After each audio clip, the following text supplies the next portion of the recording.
క్రీస్తునందు ప్రియ స్నేహితులారా, ప్రభువైన యేసుక్రీస్తు నామములో మీ అందరికి కూడా శుభములను తెలియజేస్తూ ఉన్నాను. అపొస్తలుల కార్యములు 24వ అధ్యాయము 24-25 వచనములను మనం గమనించినప్పుడు,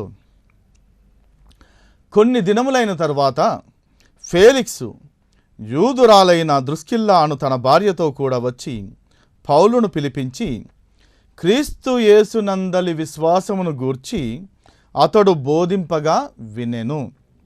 అప్పుడు అతడు నీతిని గూర్చియు ఆశా నిగ్రహమును గూర్చియు రాబోవు విమర్శనను గూర్చియు ప్రసంగించుచుండగా ఫేలిక్సు మిగుల భయపడి, ఇప్పటికి వెళ్ళుము, నాకు సమయమైన నిన్ను పిలువనంపింతునని చెప్పాను. కనుక ఇక్కడ కైసరీలో గవర్నర్గా ఉన్నటువంటి ఈ యొక్క ఫేలిక్సు, అతని యొక్క భార్య యూదురాలైనటువంటి ద్రుస్కిల్లా కనుక యూదా మతము గురించి కూడా అతనికి వారి యొక్క మత విశ్వాసాల గురించి కూడా బాగుగా ఎరిగిన వాడై అని 22వ వచనంలో చెప్పబడుతూ ఉంది. కనుక తన భార్యను తీసుకుని పౌలు యొద్దకు వచ్చాడు. చెరసాలలో ఉన్నటువంటి పౌలును సమీపించారు. ఎందుకనంటే, ఇదిగో యూదుడైనటువంటి ఒకడు చెరసాలలో ఉంచబడ్డాడు. అతడు మీ మత విషయముల గురించి క్రొత్తగా చెప్పుచున్నాడు. అవి ఎన్నో ఆసక్తికరమైనటువంటి విషయాలను తెలియజేస్తున్నాడు. కనుక నీవు కూడా వస్తావా అంటే, ఆమె కూడా సిద్ధపడి ఆ యొక్క క్రొత్త విషయం ఏమియో తెలుసుకుందామని చెప్పి తన భర్త అయినటువంటి ఫేలిక్స్తో కూడా ఆడంబరముగా ఆ పౌలు యొద్దకు వచ్చినట్టుగా మనం చూస్తాం. అతన్ని పిలిపించినటువంటి ఈ భార్యాభర్తలు ఇరువురు కూడా క్రీస్తు యేసునందలి విశ్వాసమును గూర్చి అతడు బోధించుచుండగా, ఆ బైబిలు గ్రంథములో ఉన్నటువంటి యెహోవా దేవుడు ఏ విధంగా అయితే తన ప్రజలను దర్శిస్తాడో, ఆయన యొక్క ప్రేమను చూపిస్తాడో, రుజువుపరుస్తాడో, ఆయనే ఈ క్రీస్తని, ఆ క్రీస్తునందలి విశ్వాసము ద్వారా మనము ఏ విధంగా దేవుని యొద్దకు వెళ్ళవచ్చో చెప్పడి విషయాలు. అంటే క్రీస్తు యేసునందు మనము చూపించేటటువంటి ఆ విశ్వాసమును బట్టి మనము పరమునకు చేర్చబడదుము, పరలోకమునకు చేర్చబడదుమనేటటువంటి ఆశను వారు వింటున్నప్పుడు ఎంతో ఆశపడ్డారు. అదే విధముగా ఈ విధముగా ఈ యేసుక్రీస్తే దేవుడై ఉన్నాడని, ఈయనే దేవుని యొద్దకు చేరేటటువంటి ఏకైక మార్గమని తెలుసుకునే కొలది వారు ఎంతో ఆశ్చర్యపడుతూ ఉన్నారు. ఎవరినైతే ఈ రోమా ప్రభుత్వము తూలనాడి సిలువ వేసి చంపించి సమాధిలో పెట్టినదో, ఆ ప్రభువే, ఆయనే, ఆ రాయయే మూలరాయి అయి ఉన్నాడనే సంగతిని విన్నప్పుడు, ఆయన తిరిగి లేచాడనే సంగతిని విన్నప్పుడు, ఆయన ద్వారానే లోకమునకు తీర్పు తీర్చబోయేది ఒక దినము వస్తుందని తెలిసినప్పుడు ఆ భార్యాభర్తలు ఇద్దరు కూడా ఎంతో ఆశ్చర్యపడ్డారు.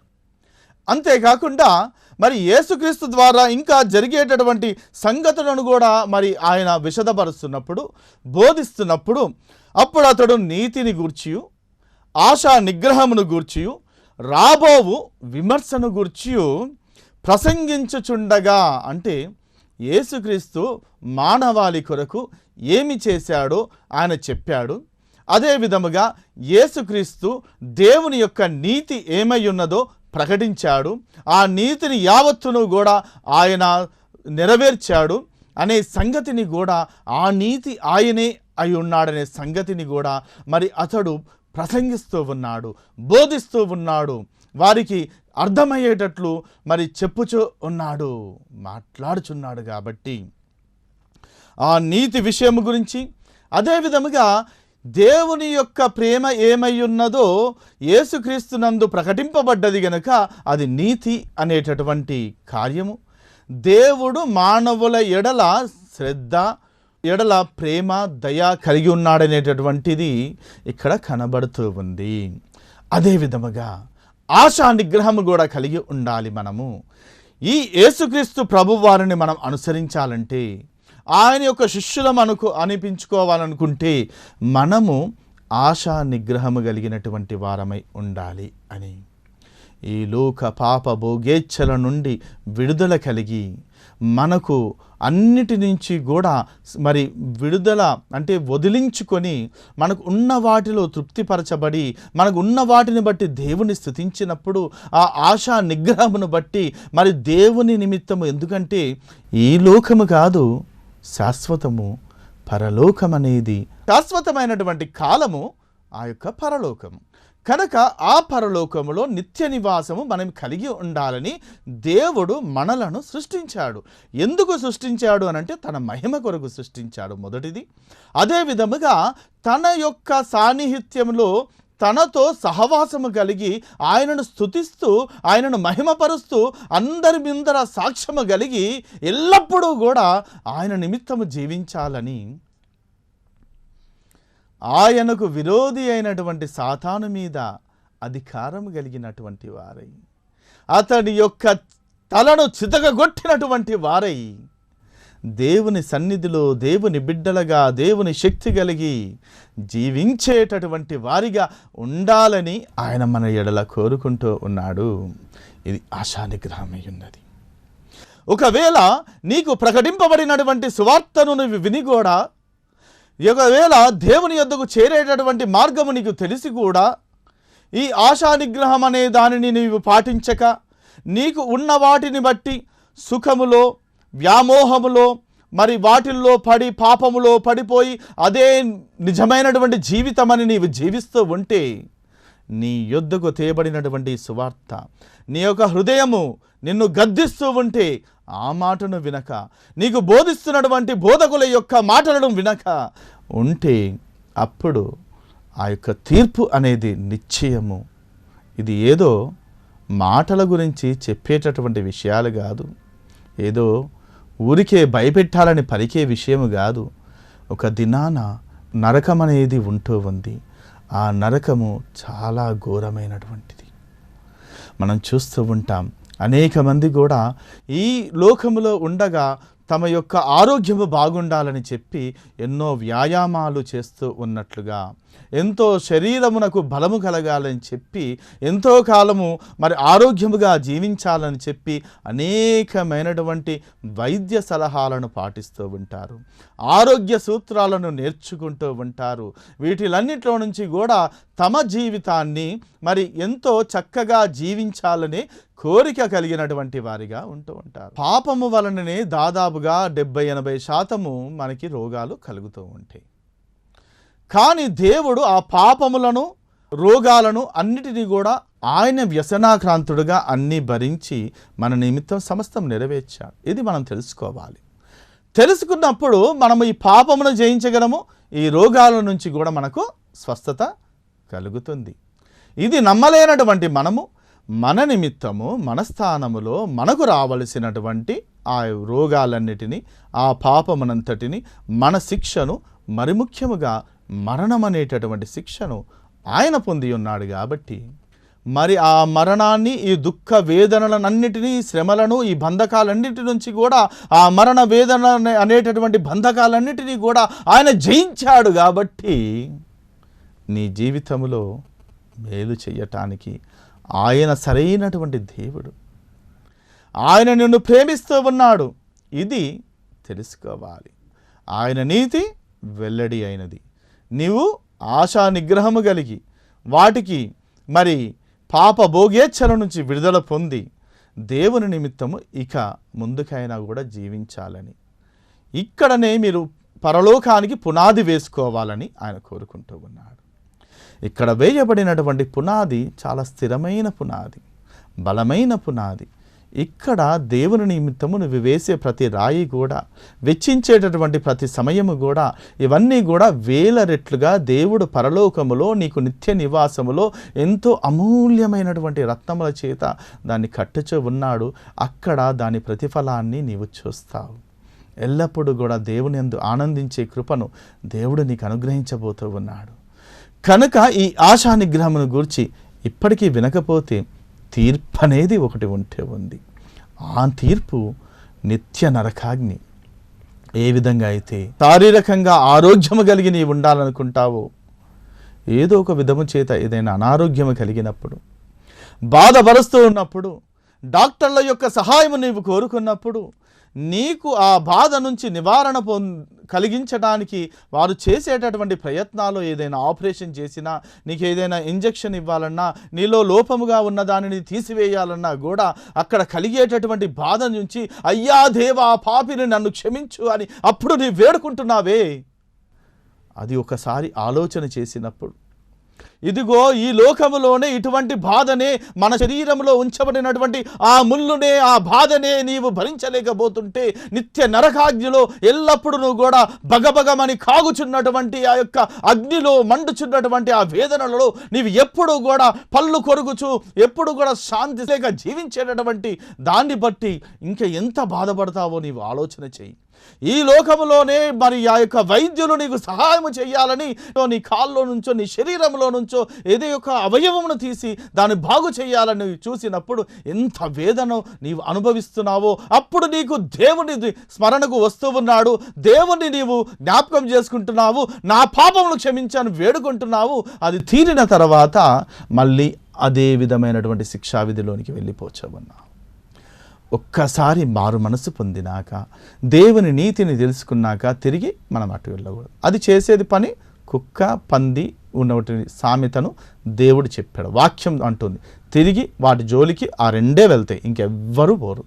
కనుక మనము మానవులము, శ్రేష్టమైనటువంటి జీవితము కలిగిన వారము, దేవుని యొక్క సృష్టి ఆయన యొక్క రూపములో రూపింపబడినటువంటి స్వరూపములోనికి మార్చబడినటువంటి నీవు మరి నీ హృదయములోనికి యేసుక్రీస్తు ప్రభువాన్ని రక్షకునిగా ఆహ్వానించాలి. అప్పుడు దేవుడు నీ ఎడల గొప్ప కార్యాలు చేయటానికి సిద్ధముగా ఉంటాం. ద్వితీయోపదేశకాండం 28వ అధ్యాయంలో మనం గమనించినప్పుడు మొదటి 14 విషయాల్లో చూస్తే ఆశీర్వాదాలు ఉంటాయి. ఈ ఆశీర్వాదాలన్నీ కూడా ప్రతి క్రైస్తవుడు కోరుకునేటటువంటిది. ప్రతి ఒక్కరు కూడా మాకు ఈ ఆశీర్వాదాలుంటే దేవుడు మమ్మల్ని దీవించాడు అని చెప్పుకోవడానికి వారు మేము సాక్ష్యంగా ఉంటామంటారు. కానీ దేవుడు కోరుకున్న విధముగా నీవు జీవించాలని నీవు తీర్మానము చేసుకున్నప్పుడు, నిర్ణయించుకున్నప్పుడు, ఆ విధంగా మొట్టమొదటి అడుగు నీవు వేసినప్పుడు ఈ ఆశీర్వాదాలన్నీ కూడా నీ జీవితంలో నెరవేరుతాయి.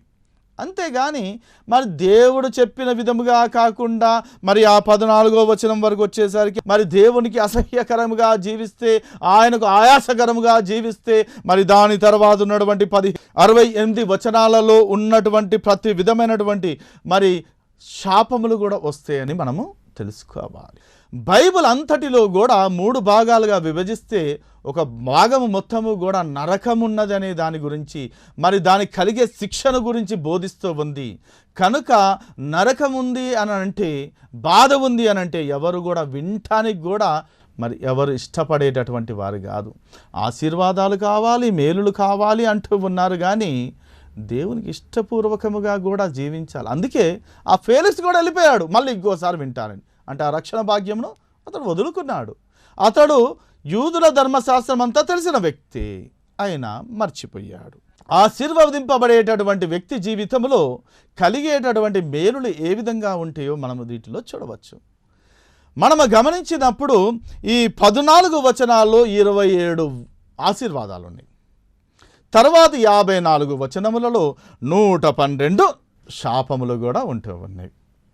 కనుక నీవు నీ దేవుడైన యెహోవా మాట వినిన ఎడల నీ దీవెనలన్నీ నీ మీదికి వచ్చి నీకు ప్రాప్తించును అంట. ఏమిటా దీవెనలన్నీ చూసినప్పుడు, నీవు పట్టణములో దీవింపబడదువు, పొలములో దీవింపబడదువు అని ఉన్నది. అంటే నీవు పని చేసుకుంటున్నటువంటి సమయంలో కూడా ఏది కూడా వృధా కాదు అనేది. నీవు నీ ఉద్యోగము తర్వాత నీ పట్టణములో అన్నప్పుడు మరి తీరిక సమయంలో నీ కుటుంబంతో వెళ్ళినప్పుడు కూడా నీవు దీవింపబడతావంట. ఆ విధంగా కూడా దేవుడు నిన్ను దీవిస్తాడు అనే విషయం మనం చూడగలం. అదే విధముగా నీ గర్భఫలము, నీ భూఫలము, నీ పశువుల మందలు, నీ దుక్కిటెద్దులు, గొర్రెలు, అన్ని మందలు అన్నీ కూడా దీవింపబడతాయి అనేటటువంటి విషయం కూడా. అంటే మరి కావాల్సింది ఏమిటి? మన పని ఆశీర్వదింపబడాలి, దేని వలన నష్టం రాకూడదని మనం కోరుకుంటాం. అదే విధముగా మనకు సంతానము కలిగి ఉండాలని, ఆ సంతానము కూడా దీవింపబడాలని, అదే విధముగా మంచి ఆస్తిపరులమై ఉండాలని కూడా మనం కోరుకుంటాం. ఇవన్నీ కోరుకోవాలంటే దేవుని యందు భయభక్తులు కలిగి ఉండాలి. దేవుని యందు భయభక్తులు కలిగినప్పుడు వీటిని మనము అనవసరముగా వ్యర్థముగా పాడు చేసుకోకుండా ఇతరులకు మేలుకరముగా జీవిస్తాము కాబట్టి ఇంకెక్కువ ఆశీర్వాదాన్ని దేవుడిస్తాడు సొలొమోనుకు ఇచ్చిన విధముగా. అదే విధముగా నీ గంపయు పిండి పిసుకు నీ తొట్టియు దీవింపబడును అంటే నీ ఇంటిలో కూడా ఏ యొక్క ఆహార కొరత ఉండదు, ఎవరు కూడా నీ ఇంటిలో ఆకలితో పండుకోరు. కనుక అదే విధముగా నీవు లోపలికి వచ్చినప్పుడు, నీవు బయటికి వెళ్ళినప్పుడు కూడా దీవింపబడదు. నీవు ఎట్టి సమయంలో అయినా కూడా నీ గృహములో నుంచి నీవు పని విషయం బయటికి వెళ్ళినా, మళ్ళీ పని ముగించుకొని నీ ఇంటిలో నీవు ప్రవేశిస్తున్న విశ్రాంతి కొరకు ప్రతి విషయంలో కూడా నీ దేవుడైన యెహోవా నీకు తోడుగా ఉన్నాడు కాబట్టి నిన్ను దీవిస్తాడు. నీ మీద పడు నీ శత్రువులను కూడా నీ ఎదుట ఉండకుండా దేవుడు వారు ఒక త్రోవన వచ్చి 7 త్రోవల్లో వారు పారిపోవునట్లుగా చేసేటటువంటి వాడు. అంటే దేవుని యందు భయభక్తులు కలిగినటువంటి వారి ఎడల దేవుడు చేసేటటువంటి కార్యము ఇక్కడ కనబడుతుంది. నీ ఒంటరి వాడవని అనుకుంటారు శత్రువులు, ఇతనికి ఎవరు కూడా సహాయం చేసేవారు లేరనుకుంటారు, ఎప్పుడు దేవుడు దేవుడు అంటుంటారని. కానీ ఎప్పుడైతే కూడా నీ యొక్క బలహీనతను అనుకొని వారు నీ మీద బలప్రయోగము చేద్దామని అందరూ కూడగొట్టుకొని నీ మీదికి వస్తారో, వారు నీ బంధువులైనా సరే, నీ పొరుగువారైనా సరే, నీ స్నేహితులైనా సరే, నీ విరోధులైనా సరే, నీ మీద వచ్చినప్పుడు, దగ్గరికి వచ్చినప్పుడు వారి కన్నులు తెరవబడి ఇతడు ఒంటరిగా లేడు, వీడి దేవుడు ఇతనికి తోడై ఉన్నాడు, ఆయన యొక్క దుర్గములో ఇతడు జీవిస్తున్నాడు. నీ ప్రార్థన దుర్గము నిన్ను కవర్ చేస్తూ ఉంది, నిన్ను ప్రొటెక్ట్ చేస్తూ ఉంది. ఆయన యొక్క బలమైనటువంటి కోటలో నీవు ప్రవేశించి ఉన్నావు. అక్కడ చూసి వారు నివ్వెరబోతారు, ఆశ్చర్యపడిపోతారు. అందరూ కలిసికట్టుగా వచ్చిన వారు మళ్ళీ పక్కన వారి సంగతి కూడా చూడకుండా మరి పడుతూ లేస్తూ కూడా మరి ఏ గుంటలోనో పడేటటువంటి వారిగా, పారిపోయేటటువంటి వారిగా దేవుడు చేస్తానంటూ ఉన్నాడు. అదేవిధంగా నీ దేశములో కూడా నీవు ఉన్నటువంటి స్థలములో దాన్ని నిన్ను బట్టి దీవిస్తా. కనుక ఆయన మార్గములలో నడుచుకొనిన ఎడల యెహోవా నీకు ప్రమాణము చేసినట్లు భూప్రజలందరూ యెహోవా నామమున నీవు పిలువబడుచుండుటను చూచి నీకు భయపడుదురు అంట. ఎందుకు భయపడుతున్నారు? నిన్ను చూసా, నీకున్నటువంటి అధిక బలమును చూసా, నీకున్నటువంటి ఆర్థిక స్తోమతను బట్టా, నీకున్నటువంటి మంది మార్బల్లమును బట్టా, దేన్ని చూసి భయపడుతున్నారంటే వాటిని దేనిని బట్టి కూడా కాదంట. కేవలము నీకు దేవుని యొక్క పేరు పెట్టబడి ఉన్నది, దేవుని జనులని, యెహోవా జనులని పెట్టబడినటువంటి పేరును బట్టి ఈనాడు ఈ ప్రపంచములో నేటి సమాజంలో చూస్తే క్రైస్తవుడని చెప్పుకొనుచున్నటువంటి నిన్ను చూసి జనులు భయపడతారు. ఇదిగో అతడు ఒకవేళ యూదుడై ఉంటే అతనికి వ్యతిరేకంగా మనం జయించజాలమని ఆనాడు ఎస్తేరు గ్రంథంలో మొర్దెకై గురించి చెప్పిన విధముగా ఇక్కడ కూడా ఈ క్రైస్తవుల గురించి వ్యతిరేకంగా మనం ఏమి చేసినా కూడా వర్ధిల్లము, వారి మీద మనము ఏ ప్రయత్నము చేసినా, ఏ కుట్ర పన్నినా కూడా మనము జయమునందము అని చెప్పి వారు భీతిల్లుతారు. దేవుడు అటువంటి ప్రొటెక్షన్, అటువంటి కాపుదల, అటువంటి రక్షణ నీకు అనుగ్రహిస్తూ ఉన్నాడు. కనుక నీవు భయపడకు, చింతించకు. నీవు వీటిలన్నిటిని పొందుకోవాలంటే మళ్ళీ జ్ఞాపకం చేస్తున్నాను, దేవుని యందు భయభక్తులు కలిగి ఉండు, ఆశా నిగ్రహం కలిగి ఉండు, ఆయన మీదనే దృష్టి ఉంచు. ఈ లోక పాప భోగేచ్ఛల నిమిత్తము నీవు ఆశించకు, ఇటు అటు చూడకు. నేరుగా దేవుని వైపే, ఆ శిలువ వైపే, ఆ శిలువలో మరణాన్ని జయించినటువంటి యేసయ్య వైపే నీ దృష్టి ఉంచు. దేవుడు నిన్ను బహుగా దీవిస్తాడు. కనుక నిన్ను బట్టి నీ దేశము మీద అకాల వర్షాలను బట్టి కాకుండా సకాల వర్షాలను బట్టి అతివృష్టి అనావృష్టి లేకుండా మంచి వర్షాలను దేవుడు అనుగ్రహించి మంచి భూఫలాన్ని అనుభవించే విధముగా నిన్ను బట్టి చేస్తాడు. నీవు చేసే ప్రార్థన ఒక క్రైస్తవునికి ఉండాల్సినటువంటి విలువలను నీవు పాటించినప్పుడు అనేక మందిని రక్షణలోనికి తెచ్చిన వానిగా, అనేకుల కొరకు మేలు చేసినటువంటి వారిగా నీవు ఉంటావు అని చెప్తూ ఉన్నాడు. అదే విధముగా నీవు అనేక జనములకు అప్పిచ్చదవు కానీ అప్పు చేయవు. ఇంతకాలము ఎవరో నాకు సహాయము చేస్తారని చెప్పి, ఎవరికో నేను ఊడిగము చేస్తే వారి వలన గొప్ప మేలు కలుగుతుందని చెప్పి ఈ లోకములో గొప్పవారిని అనుసరిస్తూ నీవు నష్టపరచబడి ఉన్నావు. నీ దేవుని నమ్ముకో, నీ దేవుడు కనబడకపోయినప్పటికీ, నీ పొరుగువారి దగ్గర ఉన్నటువంటి ఆ బంగారం ఇవన్నీ కూడా నీకు కనబడనప్పటికీ కూడా దేవుని ఎడల దేవుడి మీద నీవు చూపించే భయభక్తుల ద్వారా ఏ విధంగా నేను వృద్ధిలోనికి తీస్తాడో ఆశ్చర్యకరముగా ఆయన తన కార్యం చేస్తూ ఉంటాడో చూస్తే నీకే ఆశ్చర్యం కలుగుతుంది. దినదినము కూడా నీవు అభివృద్ధి చెందుట చూసి నీ పొరుగువారు సైతం ఆశ్చర్యపోతారు. దినదినము కూడా దేవుడు నిన్ను దీవించే విధానమును చూసినప్పుడు ఇతడికి ఏమీ లేకుండా ఇతడు పెట్టినదల్లా కూడా ఇతడు పడిన ముక్క నేతిలో పడ్డట్టుగా మరి నీ ప్రతి పనిని కూడా దేవుడు దీవిస్తాడు. అంటే ఏదో గొప్పగా ఉన్న దాని దగ్గరికి వెళ్ళి మనం ప్రయత్నం చేస్తే దొరుకుతుందని కాదు. నీవు చేసే ప్రతి చిన్న విషయంలో నీ చెయ్యి ఎక్కడ పడినా దాన్నే దేవుడు దీవిస్తాడు. అది దేవుని మహిమ. కనుక అటువంటి గొప్ప కార్యాలను నీ ఎడల దేవుడు చెయ్యాలనుకుంటూ ఉన్నాడు. ఇక్కడ మరి ఒక విషయాన్ని జ్ఞాపకం చేస్తాను. ఈరోజు ఈ సృష్టి అనేది దేవుడు చేసినప్పుడు మానవుడు చేసిన పాపం వలన సృష్టి శపింపబడ్డది. మానవుడు మళ్ళీ తిరిగి దేవుని ప్రయత్నించాలని చూస్తూ ఉన్నాడే కానీ ఇంకా ఈ సృష్టిని పాడు చేస్తూనే ఉన్నాడు. ఉన్న వాటిని సద్వినియోగం చేసుకోలేకపోతున్నాడు. అందుకే మరి దీనికి అంతటికీ కారణం ఏమై ఉన్నదంటే అతడి ఆశ, పేరాశ, అత్యాశ, దురాశ, పాపమును కని మరి గర్భమును ధరించి మరి మరణానికి అంటుందంట. అది సమస్తము ఆయన కీడులకు మూలమంట.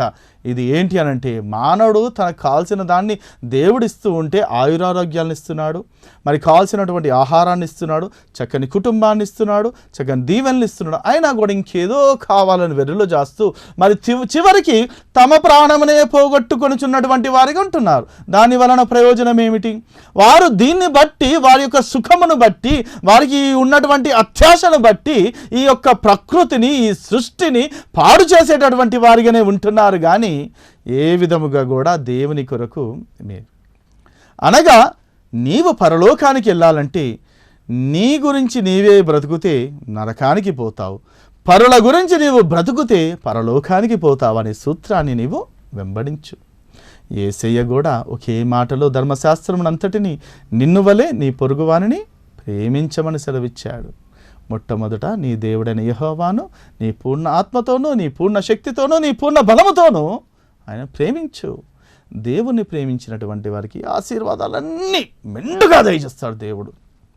కనుక యెహోవా నిన్ను తలగా నియమించును గాని తోకగా నియమించడు.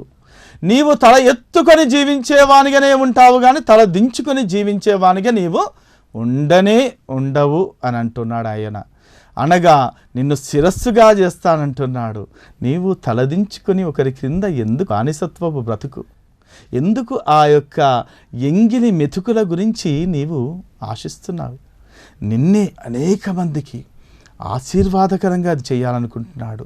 నీ చెయ్యి ఈ విధంగా కాదు, ఈ విధంగా చేయాలనుకుంటున్నాడు దేవుడు. చాచేటటువంటి చేతులు కాదు, ఆశీర్వదించే చేతులుగా చేయాలనుకుంటున్నాడు.